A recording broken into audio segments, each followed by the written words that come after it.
नमस्कार। आज हम पढ़ेंगे क्लास 8 की गणित, जिसमें जो पहला लेसन है वो है परिमेय संख्याएं।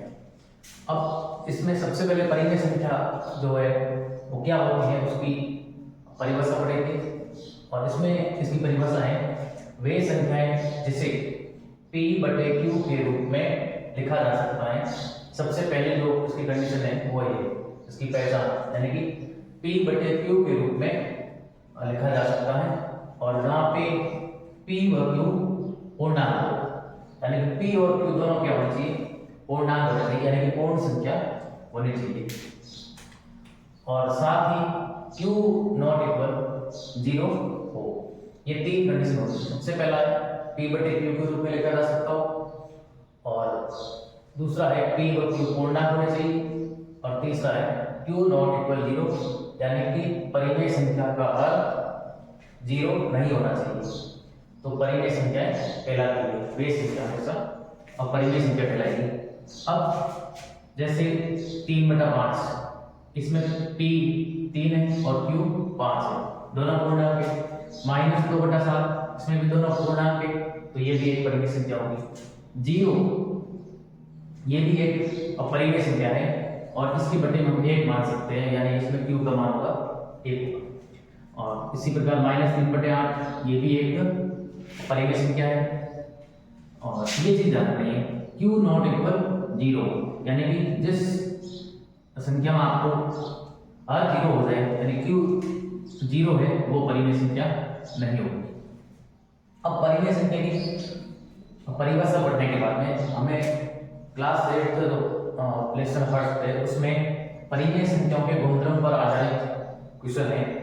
तो सबसे पहला गुणधर्म है समवर्त गुणधर्म, दूसरा क्रम विनिमय है, तीसरा साहचर्य है, चौथा वितरण या बंटन नियम, पांचवा तत्समक, और छठा है प्रतिलोम। इन गुणधर्मों का उपयोग होगा, और इस गुणधर्मों पर आधारित काफी क्वेश्चन होते हैं। तो सबसे पहला है समवर्त गुणधर्म क्या होता है।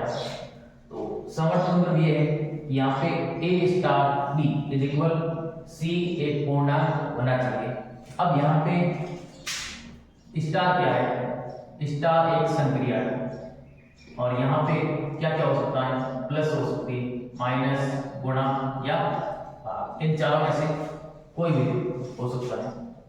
अब यहाँ पे a स्टार b, यानी कोई भी दो परिमेय संख्याओं के मध्य संक्रिया लगाते हैं तो प्राप्त होने वाली संख्या है c, वो भी एक पूर्णांक होनी चाहिए।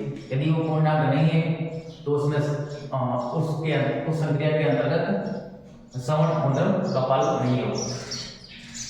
उसके बाद दूसरा है क्रम विनिमय। क्रम विनिमय यानी इसमें क्रम चेंज करते हैं। एक बार आप a और b के बीच संक्रिया लगाते हैं, a स्टार b, और फिर उसका क्रम चेंज कर लेते हैं, यानी कि b को पहले लिखते हैं फिर a को लिखते हैं, यानी b स्टार a है, इनके मध्य संक्रिया लगाएंगे तो दोनों से प्राप्त मान यदि बराबर होते हैं तो उसमें पता चलता है कि उस संक्रिया के अंतर्गत क्रम विनिमय का गुणधर्म का पालन होता है। इसी प्रकार तीसरी है साहचर्य। इसमें तीन संख्याएं लेके हम इसको चुन लेंगे, यानी कि a b और c। अब तीनों परिमेय संख्या होनी चाहिए, इनके एग्जाम्पल दे लेंगे। अब a, इसमें एक बार वो b स्टार a के मध्य संख्या रहेंगे, और फिर उसकी इन दोनों से प्राप्त जो संख्या आएगी उसकी a के साथ करेंगे। और इसका जो राइट हैंड है, इसमें पहले a स्टार b यानी a और b के मध्य संक्रिया लगेगी, और उसमें जो मान आएगा उसकी c के साथ में संक्रिया लगेगी। तो इस प्रकार दोनों से प्राप्त दोनों पक्षों के मान यदि बराबर आ जाते हैं तो हम कह सकते हैं कि उस संक्रिया के अंतर्गत परिमेय संख्या साहचर्य है। चौथा है वितरण या बंटन नियम। अब इसमें ये होता है कि यहाँ पे जो गुणा का या तो प्लस पे वितरण होता है या माइनस पे होता है, दोनों में से किसी एक पर होता है।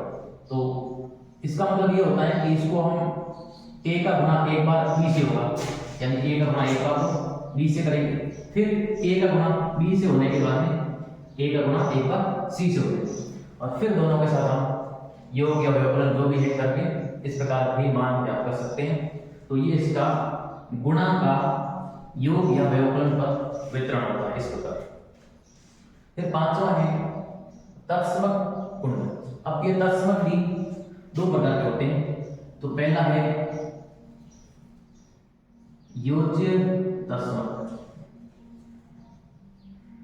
इसमें ये होता है कि किसी भी परिमेय संख्या में क्या जोड़े तो वापस हमें वही परिमेय संख्या प्राप्त हो। इसका मतलब यही है कि ए कोई परिमेय संख्या है, इसके साथ हम 0 जोड़ेंगे तभी हमें ए प्राप्त होगा। इसका मतलब ये हो गया ये जो 0 है ये हमारा योज्य तत्समक है।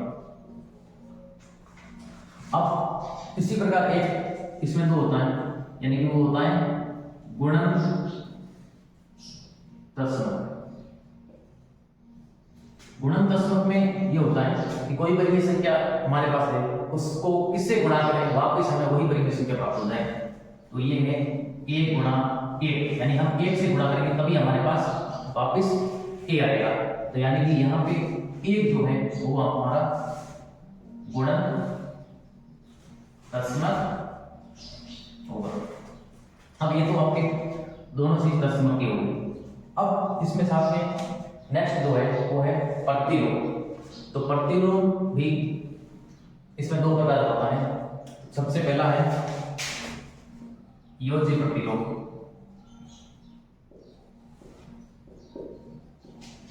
योज्य प्रतिलोम का मतलब ये होता है कि अपने पास कोई भी संख्या परिमेय संख्या है, उसके साथ में हम क्या करें कि वापस हमें योज्य तत्समक प्राप्त हो गए। अब जैसे a के साथ में हम -a को जोड़ेंगे तो यानी कि हमें क्या मिल जाएगा 0 मिल जाएगा। किसी भी परिमेय संख्या के साथ हम क्या जोड़ें कि वापस हमें योज्य तत्समक प्राप्त हो जाए, यानी 0 प्राप्त हो जाए। तो a के साथ में -a को जोड़ेंगे तभी हमें वापस 0 मिलेगा। इसका मतलब a का जो प्रतिलोम है योज्य प्रतिलोम क्या हो जाएगा -a हो जाएगा, योज्य प्रतिलोम। इसी प्रकार दूसरा है गुणन प्रतिलोम। अब गुणन प्रतिलोम ये है कि किसी भी परिमेय संख्या को किससे गुणा करें कि वापस हमें गुणन प्रतिलोम मिल जाए, सॉरी गुणन तत्समक मिल जाए। तो इसका मतलब है 1 के साथ में 1/a से गुणा करेंगे तभी हमें 1 प्राप्त होगा। जो 1 होता है वो गुणन तत्समक 1 होता है। तो इसका मतलब ये हो गया जो प्रतिलोम वाले हैं, एक योज्य प्रतिलोम और एक गुणन प्रतिलोम। योज्य प्रतिलोम का मतलब कि हम किसी भी परिमेय संख्या के साथ क्या जोड़ें कि वापस योज्य गुण योज्य तत्समक आ जाए। तो इसके लिए a के साथ -a जोड़ेंगे तभी आएगा। इसका मतलब a का जो योज्य प्रतिलोम है वो होगा -a।